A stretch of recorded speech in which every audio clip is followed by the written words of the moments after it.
This is Drive, and I'm Jim Farley. Could you imagine if you pulled up next to a car and look out your window and there is Kelly Clarkson driving right next to you? She's the host of her own talk show and a Grammy-winning songwriter. And at the stoplight, she's blasting music on her stereo system. She recently told me the story, embarrassingly, that the person next to her rolled down their window, looked at Kelly and said, "Is that an unreleased new song?" And it was. Is there a better way to listen to a new hit record than through the car speakers and your own stereo system? Not through noise-canceling earbuds or headphones, but through the old school experience of listening to music in your car. And I knew at that moment, Kelly and I were going to get along just fine. My first car I ever bought for myself was a Ford Explorer Sport. It was way too much for me to be buying as my first car, but I did it all by myself. And I had like 3 jobs to make the payment for that and the insurance. But you know what? It represents freedom for a lot of people. And I'm a Ford girl. One of my favorite cars I've ever owned is a Ford Bronco. It's a 67. And I still have her. Her name is Dr. Quinn, because we're forging new paths in the Western Territory. But I love her. She's seafoam green and just restored beautifully and has a Coyote 5.0 in it just because I can't work on cars. That's so cool. Yeah, I drive a 73 Bronco most days to the company. So, my kids are obsessed with my Bronco. Love the Bronco. We go everywhere with it where I can. My wife's always concerned about the safety. Now you have a 250 and an F350, which is, that's a huge truck. Here's the thing. So I got it in Montana. So in Montana, you're carting things back and forth. The grocery store from my ranch is a full hour away, and that's without snow and ice. So they're big trips, usually go into town to get all your stuff and bring it back. So, and you need, we pull trailers, we have huge skid steers, huge equipment that we're 4-wheelers, all that kind of stuff for the ranch. So you have to have a big vehicle. So then when I got separated, a lot of my stuff came to LA. So the biggest joke in the world was me driving around Los Angeles, which even in a small vehicle can be tough. And I'm in an F250 making my way through a Starbucks drive-through for my children for vanilla bean frap. But it's so helpful because I'm also a gardener. So I love going to Lowe's and just loading up. Yeah. So it's just a helpful vehicle. I think I grew up around trucks. So I've been obsessed with them since I was a kid. Makes perfect sense for a Ford person. And so you said freedom about your Explorer, but what did that first vehicle represent for you? Oh man, well, it's the thing I was most proud of too. It's like getting your first paycheck, right? I worked at a movie theater as my very first job. And I just remember, getting your first paychecks and then starting your own bank account and just those milestones, I think, because I come from a family with no money. Nobody was going to be able to help me. So I had to make whatever I was going to have and pay for my own gas, all that stuff. So it's a lot. So it's once you get that job, then you have to have a car to get. Because if you live in Texas, it's not a walking city. It's anywhere. It's or walking state rather. And so you have to have a vehicle. And so, oh my God, I had my visor with all my CDs. I could have 5 CDs in there at once. I don't have to reload. I mean, it was just the most amazing thing ever to be able to drive. Even if you're just going to work and you have to only go to work and you don't have a life because you're trying to pay for everything. It just represented opportunity and what would come. And it represents working hard and what that feels like, that payoff. I loved that vehicle. It was burnt orange and it was freaking awesome. And I loved her. Do you sing in the car? Is that Absolutely. a thing for you? What would surprise people about how you sing in the car, what you sing? Well, I love singing harmony, so I'm never singing the lead. I'm always, I love putting on any kind of music. I probably listen to 90s country, 80s, 90s country more than anything. And I just love singing harmony. I think it's pretty nostalgic for me too. Just that's where I grew up singing, not the lead ever. I was always in choral things with groups and I just find harmony more interesting. So I'm always singing harmony. I will say I got caught, and that was here in LA. And I was, when you're making a record, and it wasn't this record. It was my last record. I was driving around and I was having to listen to like the mixing and then the mastering part of that process. And so I always listen to it in my car on those speakers. I listen to it in headphones, and then I listen to it on another speaker, like in my house. I always listen to like 3 different places. And I was totally blasting my own music. And I look over at a red light, and this dude is hanging out the side of his thing, and there's a girl driving. They're like, "Is that your new music?" And they were like, and I was like, "Oh my God, I totally got caught like jamming to myself, but I swear it was for a reason." And I was like, "Oh, it is, but I'm listening to the mixing. They don't understand what this means. I just look like a tool." So that's happened to me before as well. Yeah. Yeah. Well, yeah, you're like everyone else. I do. I'm still the girl that sings in the shower. I'm trying to figure it out. And so I still am the girl that does that. So do you, I read somewhere that you actually had to live in your car at one point. My Ford Explorer Sport. Oh, all right. I slept in that car often, actually. The drive from Texas to California, I did twice. I had to stop and sleep in the back.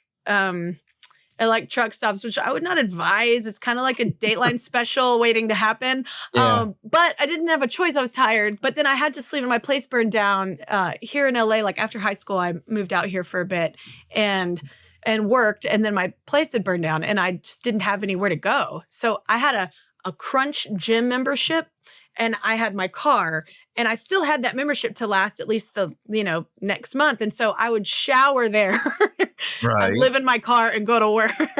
Sure. It must have been kind of mixed feelings when you had to sell that car or move on. Yeah, I think the only thing that was like that kind of changed for me was it was what got me there, to this point. And then it was exciting to be able to buy. When you first make your big money, you're like, I'm going to buy like a really, expensive whatever. And it's so funny because I don't even remember what I bought. But still to this day, that Ford Explorer Sport was the end all for me. Oh, I know what I did. I bought a 67 Chevelle. That's what I did. Nice. Wrong brand, but nice car. A wrong brand. But I did buy, I loved, his name was Charlie. Yeah. And he was a rocket on wheels. But yeah, it's so funny because I never really drove that one because I can't work on a car. Nobody I knew could. So I ended up in my Ford Explorer Sport driving that mostly anyway. We got to find out what happened to that car because I don't know. My first car was a 65 Mustang I bought for $500. I drove it across the country without a license. And I think a lot about, like, the older I get, the more I wonder, whatever happened to that car? Like, cars have stories. They could, like, it didn't just stop. It kept going. So I do have, whenever I bought Charlie, I just remembered I also bought around that same time. It was a 49 Ford, and his name was Sonny, and it was just so bright yellow. And I had that truck forever, but I ended up having the same problem. And actually, I ended up giving, you said cars have a story. My musical director, who's been with me since I won American Idol, he was like, "Oh my God, I love your truck so much. Where did you get it?" And he was looking for something like that. And I kept thinking, he knows someone that can help him redo this, like whatever. So I ended up giving him the truck. And so he's got it in Nashville now. So it's got like another life, but it's a cute truck. Now, did all your cars have a name? Yes. Do yours not? That's so rude. So what logic do you use to name them? There's no logic to anything I ever do. My Lightning Ford is called Lightning Leno. And that's because Jay helped me get it. And so I was like, I love that truck so much. It's the one I drive everywhere. I name them all. Yeah. That is really cool. I got to tell people that in our plant that made your Lightning. It's like a mile from where I am. I love that truck, dude. Yeah. So I have to ask a little bit about what were you like as a kid? Pretty much identical to this. I haven't changed in that sense. I actually ran into a dancer that I hadn't seen since like literally Idol days, which is over 20 years. And Gilbert was like, "Oh my God, you are the same kid that I met. I know you're 41, but you're the same," because we were all just hanging out and dancing and having a good time. And he was like, "You literally have not changed since like the first moment I met you." And I was like, "Yeah, I mean, I progress, I guess. Obviously, get wiser about things with age, but like, I'm still highly impressed by things and excited and curious, and I'm not jaded. Yeah, I don't know. I'm the same kid, talkative, and that used to get me in trouble. Now I get paid for it. Well, when we all read your life story, and of course we don't know it really, but and going through it, you became famous quickly, but you really fought for the life you have. And Mhm. what's your relationship with luck? You know what? I believe in luck because I know far too many people that wanted to make it and have the talent or more talent to even be at this point. But I think life is a lot of hard work. And I do think it's luck as well. I think it's aligning of the stars. You meet the right person, you get the right phone call at the right time, you make this decision to do something. Like I do think it's a little bit of luck and a lot of hard work. Cause there's also the thing too that I tell artists that I work with on The Voice, like just because it's full circle for me, I've been them. It's like every step after this is still hard. Even if you make it, even if you have huge success, it's still hard work. Even for the company, such a successful company, you still have to progress. You still have to change. You still have to keep up with, the new, right? And I think people think, oh, once you make it, you make it. No, no, no. Longevity, I think, is the hardest part. It's getting to the door and even having it open. That can be difficult, but actually getting through the door and like staying at the table is a lot harder, I think. And you just really have to love what you do to keep up with that, I think. And your perseverance, was that fueled by your passion for what you do, but also your belief that, I just want to put myself out there as often as I can because it could just work? Yeah, I mean, I think the thing about coming from nothing is you have nothing to lose. Like, Mhm. oh man, I remember everybody would be like, well, what's your backup plan? I was like, there's no backup plan. It's just like, go for it. Mhm. The backup plan, I guess, is I was a pretty good waitress. I have great people skills and I was really awesome at it. Like, I think you should try and be the best at whatever you're doing, whatever that job is. Um, and I have this conversation with other people in the limelight and I'm like, man, are you worried about your kids? Because like, I had to work for everything. There was no Right, option. right. And I worry about my Yeah, kids not yeah, having those same hurdles and not having the same ambition or drive because they have not needed, that's not a necessity, right? Because opportunity is already right in front of them.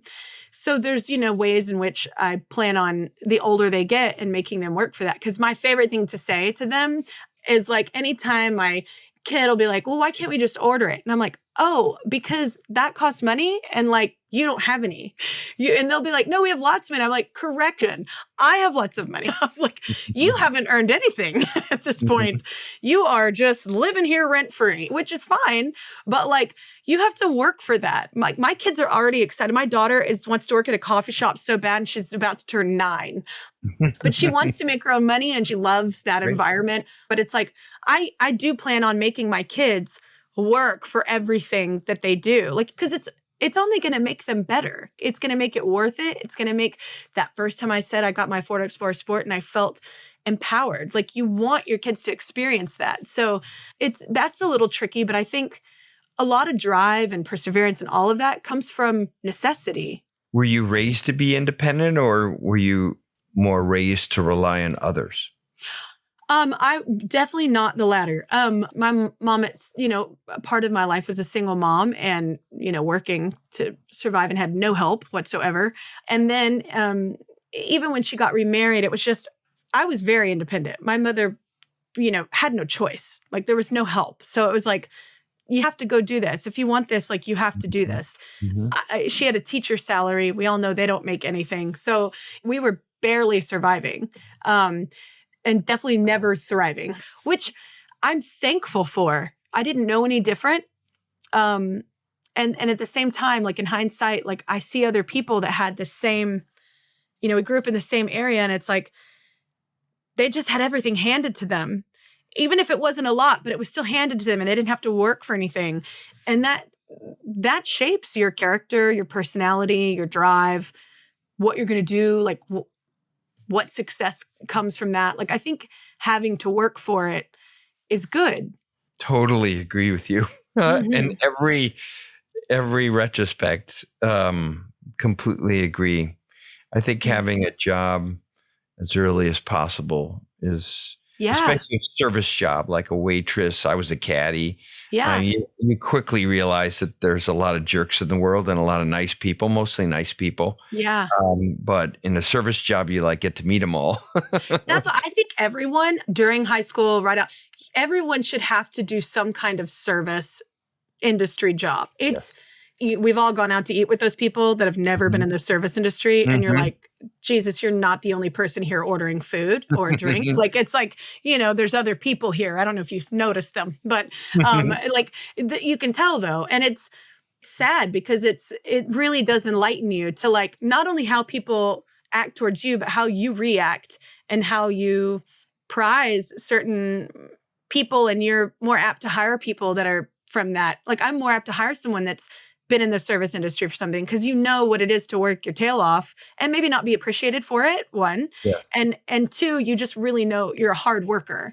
I'm making my kids whether they want to or not. And I think it's curious to me that with everything you have going on, playing to these enormous tens of thousands, hundreds of thousands of people, that you choose to, like, that's not enough. You now want to have your own show.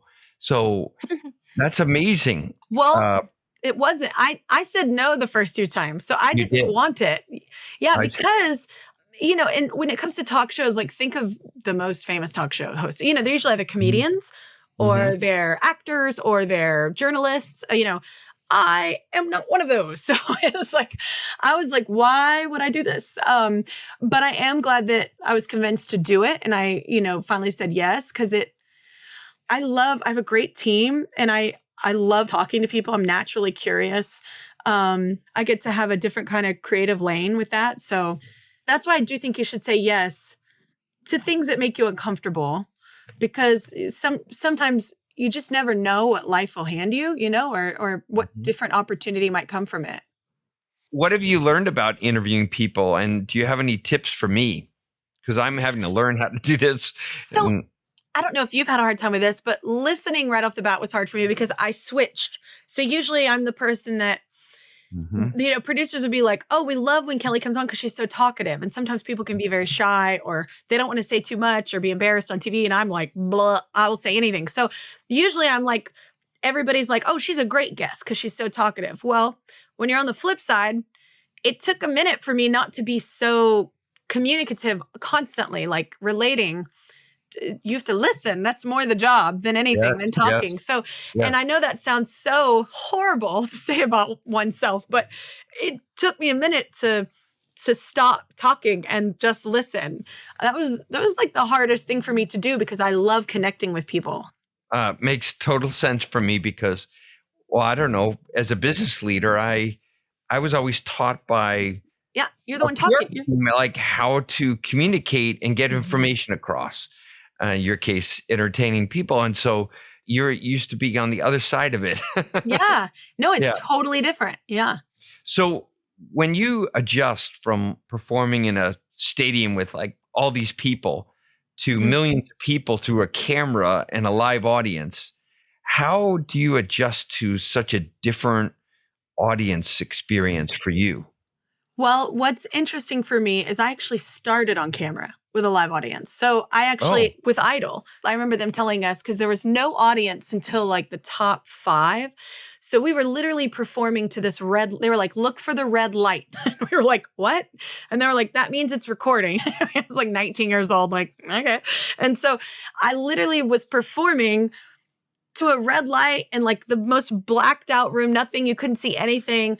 I had to connect right off the bat. And they're like, no, you're talking to the people in their living room. So my first job in this industry was looking directly into a camera and pretending as if we're all in the same room and trying to connect like that, to win votes. So coming back, people are like, you're very natural on camera.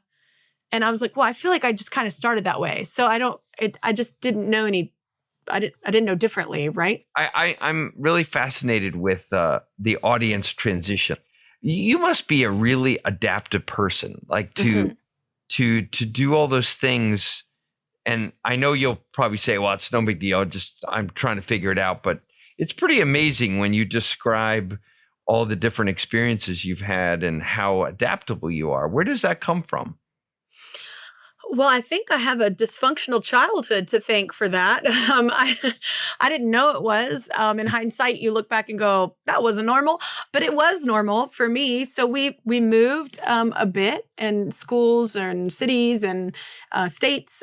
So I think, and then divorce happened, a couple times. So I think I've just had to adapt. I mean, literally with like, oh, that family is here and now they're gone. And I think I've just had to. And while that was hard, I'm not going to lie, like as a kid to kind of navigate that, I do think it was just more accepted because I didn't know differently. And Hmm. now in life, my kids are kind of similar to me, though. I feel like they could be thrown in any situation. They've never met a stranger kind of mentality. Hmm. Um, we've moved a couple times with them, even in their 7 and almost 9 now. So, and we're about to make a big move to New York. So, I think it can be hard. And even having this discussion with my daughter, who's like, she's excited about it, but also nervous because her friends are here. So even just having this conversation, like I had to do that too. And it can be hard. I'm not going to lie. I'm not going to say it's all going to be roses, but I will say you adapted from Nashville to here. You're going to adapt. You're going to find friends.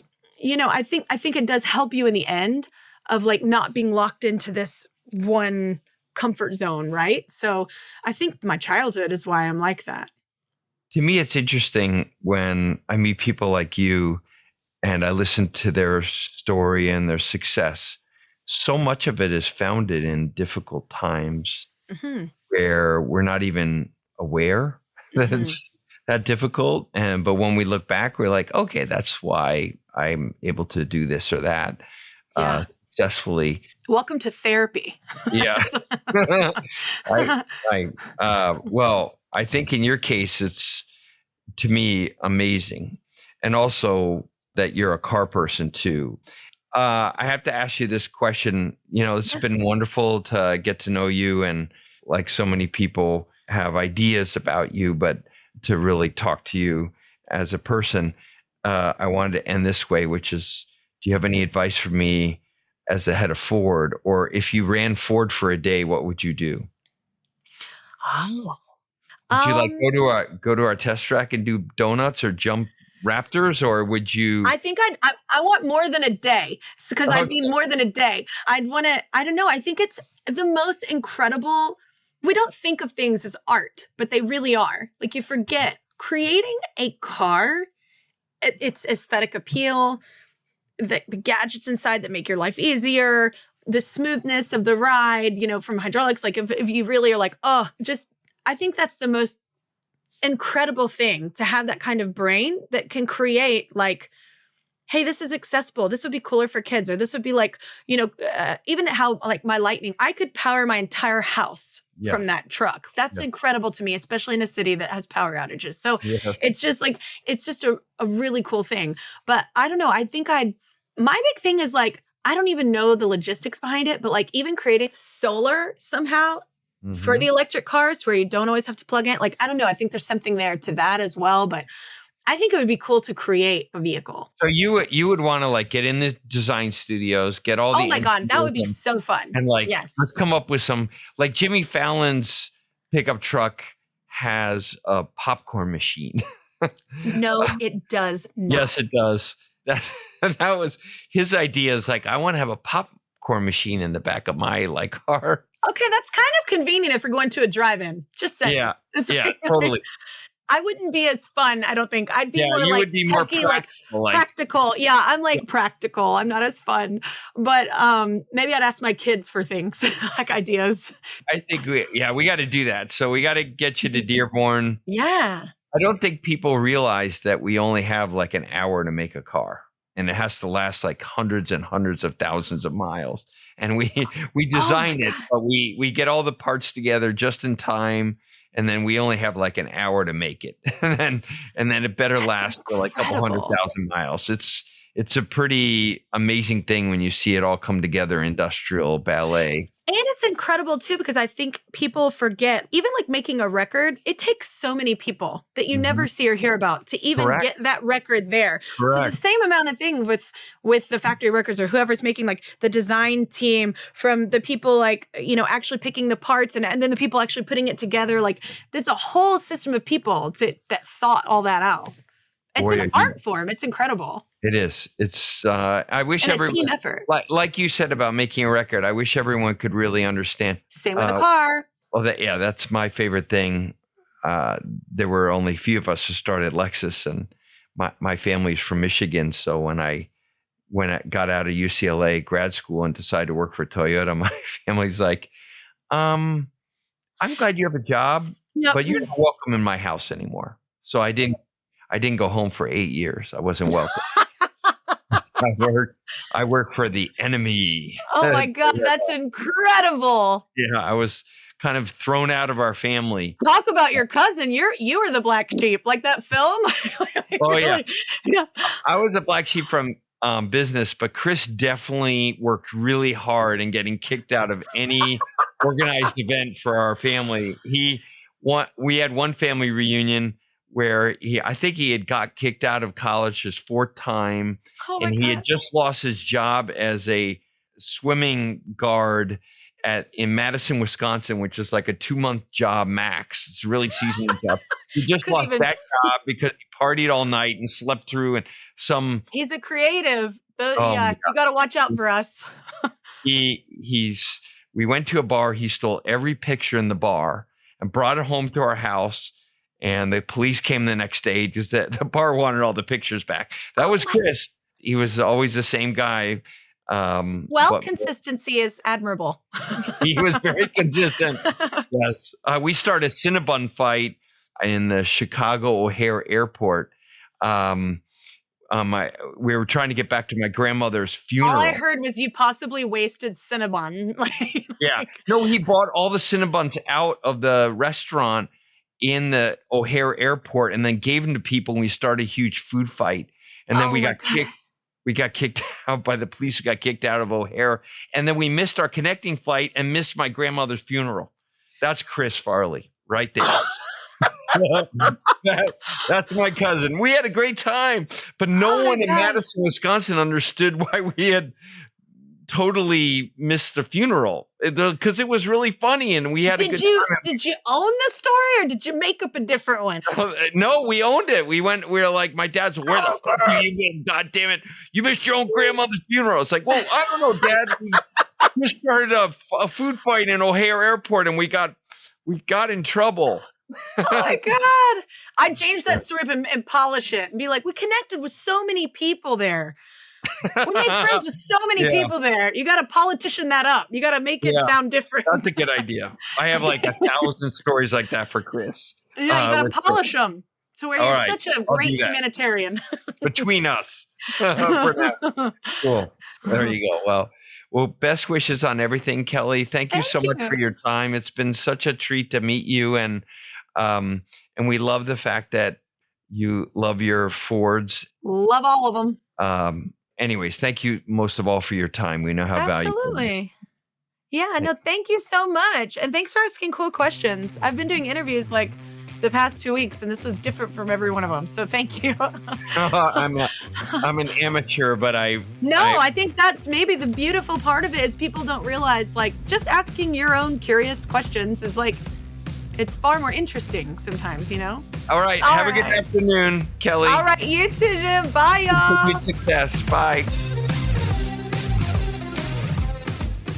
Drive is produced by Jesse Baker and Eric Newsom of Magnificent Noise. Our production staff includes Julia Natt, Eva Walchover, and Kristen Muller, with help from Lori Arpin, Krista Gentile, Max Owen Dunell, Catherine Sanders, Darnell Macon, and Mark Truby. Our host is Jim Farley, and this is Drive.